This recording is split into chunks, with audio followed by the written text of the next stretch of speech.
आगे कह रहे हैं, भगवान आपने अपनी आराधना को ही लोक के लिए कल्याणकारी स्वधर्म बताया। अगर जो लोग भगवान की आराधना करते हैं वह तीनों लोक में सबसे बड़ा कल्याणकारी मार्ग है।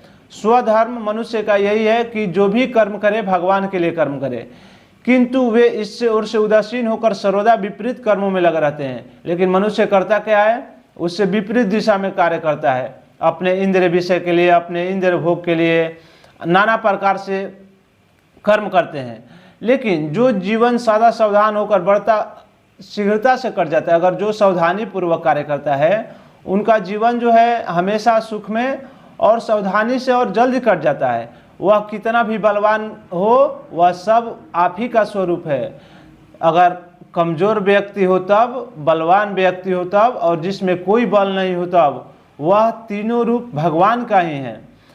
यद्यपि मैं सत्य लोक का अधिष्ठाता हूँ, जो प्राद प्रयत्न रहने वाला समस्त लोगों के वंदनीय है, तो भी आपका उस काल रूप से डरता है। मनुष्य कितना भी बलवान हो जाए, उनको भगवान से डरना ही डरना पड़ता है, क्योंकि उससे बचने और आपको प्राप्त करने के लिए मैं बहुत समय तक तपस्या की। कह रहे हैं ब्रह्मा जी, हम आपको प्राप्त करने के लिए बहुत समय से तपस्या की, आप ही अधियज्ञ रूप से मेरी इस तपस्या के साक्षी हैं। मैं आपको नमस्कार करता हूँ। आप पूर्ण काम हैं और आपको विशेष सुख की इच्छा नहीं है। मनुष्य को ही विशेष सुख की इच्छा है, भगवान को विशेष सुख की कोई भी इच्छा नहीं है। और कह रहे हैं, जो भी व्यक्ति अपनी बनाई हुई, जो भी धर्म मर्यादा की रक्षा के लिए, अपना धर्म मर्यादा की रक्षा के लिए पशु होता, पक्षी होता, मनुष्य, देवता आदि योनियों में अपनी इच्छा से शरीर धारण करके अनेक लीलाएं की। भगवान पशु होता, हम अभी बताए कि पशु रूप होता, पक्षी रूप होता, मनुष्य रूप हो, सब में क्या है, भगवान विद्यमान है। ऐसे आप पुरुषोत्तम भगवान को मैं नमस्कार करता हूँ। आप अविद्या, असीमता, राग, द्वेष, अभिन्न वेश, 5 मासों से किसी के भी अधीन नहीं है, लेकिन मनुष्य अधीन है। भगवान किसी के अधीन है, सबको रक्षा करते हैं, लेकिन किसी के अधीन नहीं है।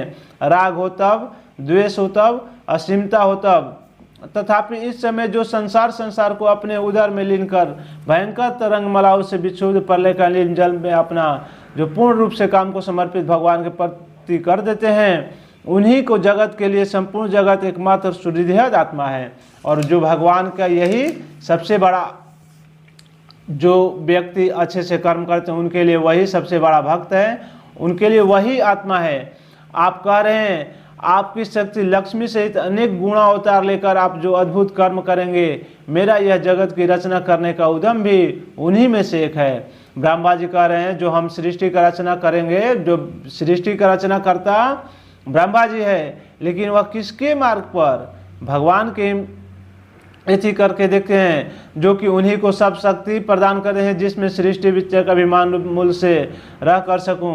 कह रहे हैं कि मुझे ऐसा ज्ञान प्राप्त करें जो इस सृष्टि को रच सकूं, और आगे अपना निष्काम भाव से जो भी सृष्टि का पालन, रक्षा और संहार तीनों के लिए भगवान ही उत्तरदायी है। इसलिए आप जो भी कर्म करें, अपने इंद्रिय विषय और इंद्रिय पूर्ति के लिए कार्य न करें, अपना कार्य भगवत समर्पित करें और भगवान के लिए कार्य करें। आपका सारा जो भी मनोकामना हो